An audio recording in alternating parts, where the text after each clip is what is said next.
Hi everyone, welcome to Talk Easy. Today in our studio, Catherine and Mike will be talking about ordering food at a restaurant. All right, let's dive into something I bet you do all the time, but have never thought too much about. Okay, I'm intrigued. Ordering food at a restaurant. Oh, interesting. You might be thinking, what's the big deal? Just pick something and tell the waiter. Right. But for English language learners, it can be a surprisingly complex social interaction. Yeah, it can be a bit nerve-wracking, especially when you're still getting comfortable with the language. Our source material today is actually a podcast script aimed at helping those learners navigate this very situation. So we're going to break it down and see what gems we can unearth. Yeah, exactly. We'll unpack those subtle cues and maybe even discover a few things ourselves along the way. Sounds like fun. Let's dig in. So picture this. You walk into a bustling restaurant, the aromas hit you from every direction, and your stomach's already rumbling. What's the first hurdle you gotta clear? Even before you get to drool over the menu, you've got to navigate that initial interaction with the host. Yeah. You got it. And our script highlights those crucial first phrases. Like, hi, table for two, please. Simple, right? Exactly. Or if you've planned ahead, we have a reservation under your name here. But things can get a little trickier when you have special requests. Oh, you mean like when you want that coveted window seat or maybe a cozy booth instead of a table? Exactly. Our script suggests phrasing these requests carefully, using words like, could we possibly, or would it be possible? So it's almost like using a secret code of politeness to unlock the best table in the house. That's a great way to put it. And honestly, it makes sense. A little politeness goes a long way. It really does. Okay, so you've charmed your way to the perfect table. Now you're faced with the menu, and it's time to tackle those culinary descriptions. Ah, yes, the menu. It can be a battlefield of unfamiliar terms and elaborate descriptions. Our script outlines those basic sections: appetizers, main courses, sides, desserts. But honestly, is it really enough to just know those terms? Well, knowing the basics is a good start, but menus can be full of surprises. Right, like how do you figure out what something actually is without feeling like you're back in school taking a vocab test? This is where things get interesting. Our script encourages you to be curious. Don't be afraid to ask your server questions. Like what is, or could you tell me more about? Precisely. It's about more than just getting information. It's about engaging with the server, showing genuine interest. Turning the ordering process from a passive task into an active exploration. Exactly.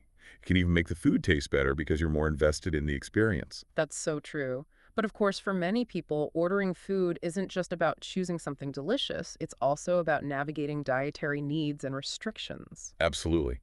Our script addresses this head-on, stressing clear and confident communication when it comes to allergies, intolerances, or choices like vegetarianism or veganism. So it's not just about saying, I'm vegetarian. It's about knowing how to inquire about ingredients or preparation methods. Right, like, are there any eggs or dairy in this dish? Mm-hmm. Or is this cooked separately from the meat? Those kinds of things. That shows a real awareness and helps ensure you get a meal that truly aligns with your needs. Exactly. And what about when you're not sure what a dish even is or what it contains? Ah, yes.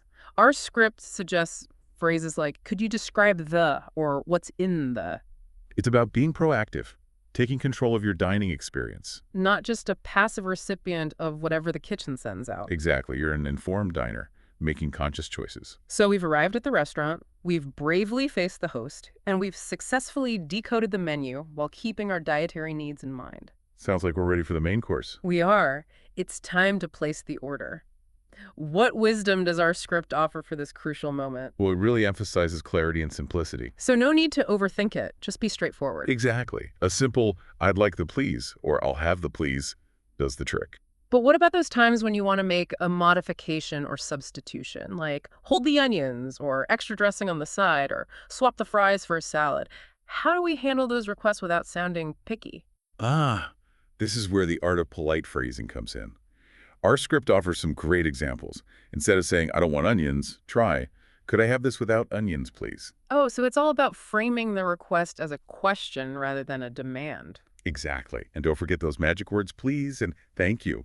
They go a long way. Absolutely. A smile and a friendly tone can also make a big difference. They really can. It turns the interaction into a collaboration rather than a confrontation. Okay, so we've placed our order like pros, confidently navigating those modifications and substitutions. Now we sit back, relax, and wait for our culinary masterpieces to arrive. But the interaction doesn't end there, does it? Not at all. There were still those inevitable exchanges with the server throughout the meal, and our script delves into how to handle those gracefully and confidently. So it's more than just nodding when they ask, how's everything? Right. Think about it. The server might ask, is everything to your liking? Or, can I get you anything else? Our responses can convey more than just a yes or no. I see what you mean. It's about going beyond the bare minimum and acknowledging the server's efforts. Precisely. Using phrases like, it's delicious, thank you, or everything is wonderful, thanks, can create a more positive and pleasant interaction for everyone. It's those little things that can elevate the whole dining experience. Absolutely. But what about those less than ideal situations? Oh, you mean when things don't go quite right? Maybe you need more water, or the server forgot something, or even worse, there's an issue with the food itself. Exactly. These can be tricky moments. So how do we handle them without creating an awkward scene or feeling like we're complaining? Well, our script suggests staying composed, being polite but assertive, and clearly articulating the issue. For example, if you need more water, you could simply say, excuse me, could we get some more water, please? And what about those dreaded moments when there's something wrong with the food itself? Again, it's about staying calm and politely explaining the problem. You might say something like, excuse me, but this steak is undercooked. Could you please have it cooked a little longer? It's all about finding that balance between expressing your needs and maintaining a respectful tone. Exactly. You're not accusing anyone. You're just stating the problem and seeking a solution. And remember, most restaurants genuinely want their customers to be happy, so addressing these issues politely and directly is usually the best way to ensure a positive outcome. That's so true. All right, we've tackled the initial arrival, the menu decoding, the confident ordering, and even master the art of handling those unexpected hiccups. But our dining adventure isn't over yet, is it? Not quite. We still have to navigate the final act, paying the bill and leaving a lasting impression. Ah, yes, the grand finale. Our script dives into the often overlooked nuances of tipping customs and the power of a genuine compliment. So there's more to it than just slapping down some cash or swiping your card. Right. First off, tipping practices vary a lot across different cultures, and it's always smart to be aware of local customs to avoid any faux pas. So what might be considered generous in one country could be seen as offensive in another. Exactly. It's about doing your research and being culturally sensitive. And beyond the practicalities of tipping, our script emphasizes the importance of leaving a positive final impression. It's true. A simple compliment to the server, the chef, or even the host can go a long way. I love that idea. It's about recognizing the people who contributed to our experience. Absolutely. A genuine compliment can brighten someone's day and leave a lasting positive impact. Like what kind of compliments can we offer? You could say something like, the food was absolutely delicious, thank you, or we really enjoyed our meal, please thank the chef, or even just excellent service, thank you to the server. Those small acts of kindness really do make a difference. They create a ripple effect of positivity, making the dining experience more enjoyable for everyone involved. So we've covered a lot of ground in this first part of our deep dive, from those crucial first interactions to the art of leaving a positive final impression. But before we move on to the next course, let's take a moment to digest everything we've learned so far. That's a great idea. Let's savor those key ingredients for navigating the restaurant experience with confidence and grace. Sounds like a plan. Let's dig in. Okay. All right. Welcome back to our deep dive into mastering the art of dining out in English. We've already covered a lot of ground, from those crucial first impressions to confidently navigating those tricky moments when things don't go exactly as planned. It's amazing how much goes into something that seems as simple as ordering food. Right. But as we've seen, it's all about those subtle nuances of language, those polite phrases, and that awareness of cultural differences that can really transform a potentially stressful situation into a truly enjoyable experience. It's true. So let's take a moment to savor what we've learned so far, those key ingredients that can make you a more confident and savvy diner. Okay, sounds good. Where do we start? Well, we began with that all-important first interaction, arriving at the restaurant and greeting the host. It's more than just stating your name or the number in your party. Right. It's about using those subtle cues of politeness, like, could we possibly, or would it be possible, to increase your chances of getting that table you want. Exactly. And that first interaction also gives you a feel for the overall vibe of the restaurant. Oh, you mean like, is the host welcoming and attentive or rushed and impersonal? Yeah, exactly. It can give you valuable clues about the kind of service you can expect throughout your meal. That's a good point. I never thought about it like that before.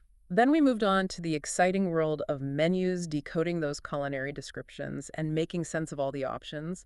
Knowing the basic structure of a menu is helpful, but it's those unexpected dishes or unfamiliar terms that can really trip us up. And our script encourages us to embrace curiosity and view those unknown dishes as opportunities for exploration.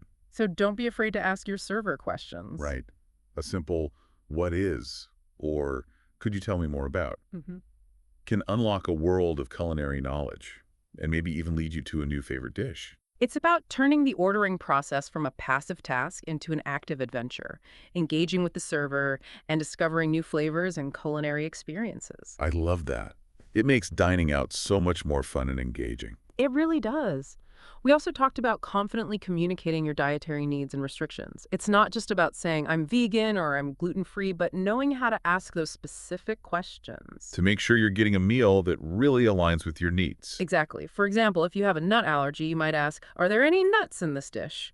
Or, is this prepared in a separate area to avoid cross-contamination? Those are great examples. It shows you're being proactive and taking control of your dining experience. And not just accepting whatever arrives at your table. Exactly. You're an informed diner, making conscious choices and making sure your meal is both delicious and safe. That's right.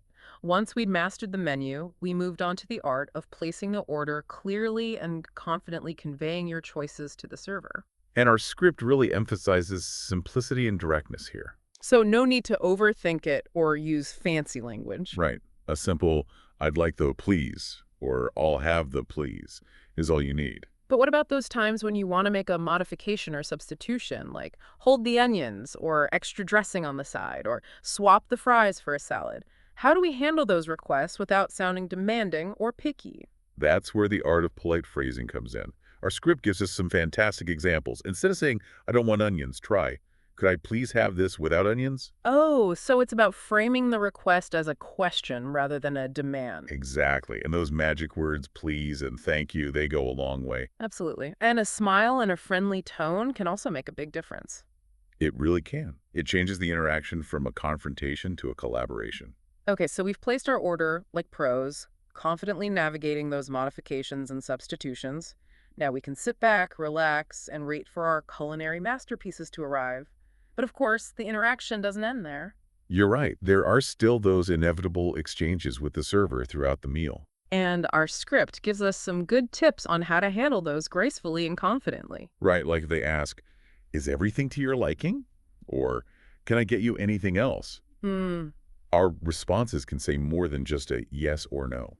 I see what you mean. It's about being more engaged and acknowledging the server's efforts. Exactly. Using phrases like, it's delicious, thank you, or everything is wonderful, thanks, can really create a more positive and pleasant interaction for everyone, It's those small gestures that can elevate the whole dining experience. for sure. But what about those less than ideal situations? You mean when things go wrong, maybe you need more water, or the server forgot something, or there's a problem with the food itself. Yeah, those can be tricky moments. So how do we handle those without creating a scene or feeling like we're complaining? Our script suggests staying calm, being polite but assertive, and clearly explaining the issue. For example, if you need more water, you just say, excuse me, could we get some more water, please? Simple and straightforward. Right. And if something is missing from your order, you could try, I think we're still missing the whatever's missing. Could you check on that for us, please? And what about those, dreaded moments when there's something wrong with the food itself? Again, it's about staying calm and politely explaining the problem. You might say something like, excuse me, but this steak is undercooked. Could you please have it cooked a little longer? It's about finding that balance between expressing your needs and maintaining a respectful tone. Exactly. You're not accusing anyone. You're Mhm. just stating the problem and looking for a solution. And remember, most restaurants really do want their customers to be happy. So addressing these issues politely and directly is usually the best way to get things resolved. I agree. All right, so we've tackled the initial arrival, the menu decoding, the confident ordering, and even those unexpected hiccups. Uh, But our dining adventure isn't quite over yet, is it? we still have to navigate that final act, paying the bill and leaving a lasting impression. Ah, yes, the grand finale. And our script actually dives into the nuances of tipping customs and the power of a genuine compliment. So there's more to it than just slapping down some cash or swiping your card. Definitely. Tipping practices can be very different across cultures, and it's always a good idea to be aware of local customs so you don't accidentally commit a faux pas. Oh, I see what you mean. What might be considered generous in one country could be seen as offensive in another. Exactly. It's about doing your research and being culturally sensitive. So it's not just about the money, it's about understanding and respecting different cultural norms. Right. And beyond the practicalities of tipping, our script also emphasizes leaving a positive final impression. Oh, you mean like a genuine compliment to the server or the chef? Exactly. It can really make someone's day, It's a small gesture that can have a big impact. for sure. You can say something like, "The food was absolutely delicious, thank you," or "We really enjoyed our meal, please thank the chef," or even a simple, "Excellent service, thank you," to the server. I love that. It's about acknowledging the people who have contributed to our experience and leaving a lasting impression of gratitude and kindness. It elevates the whole dining experience from a simple transaction to something more meaningful and enjoyable. So, we've covered a lot of ground in this deep dive, exploring all the different facets of ordering food in English. We've gone from those first nervous steps through the door to those final moments of satisfaction and gratitude. It's been quite a journey, but our exploration isn't over yet. That's right. In the final part of our deep dive, we'll go beyond the practicalities of language and see how these skills can actually be applied to other areas of life. That's interesting. I'm curious to hear more about that. Me too. We'll also leave you with some final nuggets of wisdom and a challenge to put all of these newfound skills into practice in the real world. Sounds like a plan. I'm ready for dessert. Me too. Let's dig in. All right, welcome back to our final course in this deep dive into the art of ordering food in English. We've covered a lot of ground, from those first impressions to navigating menus and even handling those tricky moments when things don't go quite right. It's been a real culinary adventure, hasn't it? It has. But as with any great meal, it's the aftertaste that lingers, those subtle flavors that stay with you long after you finished eating. So, what kind of aftertaste do we want our listeners to take away from this deep dive? I think it goes beyond just memorizing a few phrases or knowing how to tip correctly. It's about realizing that these interactions, as simple as they might seem, are actually little microcosms of communication skills that you can use in all areas of life. Oh, that's interesting. So you're saying that those polite phrases and strategies for clear communication, they're transferable skills. Exactly. Think about it. Negotiating a better deal, resolving a conflict with a coworker, even expressing your needs in a relationship. All of these situations can benefit from the same skills we've been talking about. Wow. So mastering the art of ordering food, it's not just about getting a delicious meal. It's about becoming a more confident and effective communicator in all aspects of life. Absolutely. It's about realizing that clear communication, polite requests, and being able to handle unexpected situations, these are all incredibly valuable assets that can really empower you to create more positive and fulfilling experiences, not just in a restaurant, but in every area of your life. You know, this deep dive has really opened my eyes to the power of language and how those seemingly small interactions can have a huge impact. And remember, just like any skill, fluency comes with practice. The more you use these phrases and strategies in real-life situations, the more confident and natural you'll become. So our challenge to the listeners is this. Next time you're in a restaurant, don't just go through the motions. Be present, be mindful, and really put these skills into practice. And don't be afraid to make mistakes. Even those of us who've been doing this for years, we sometimes fumble our words or run into unexpected challenges. It's all part of the process. Embrace those moments with a sense of humor and a willingness to learn from them.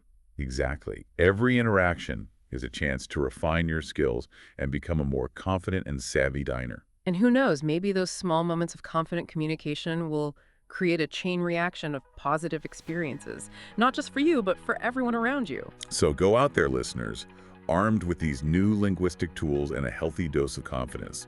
Embrace the joy of communication, explore the flavors of different cultures, and remember, the most rewarding discoveries often lie just beyond your comfort zone. Well said. And on that note, we'll wrap up this deep dive into the art of ordering food in English. Until next time, happy dining and happy communicating.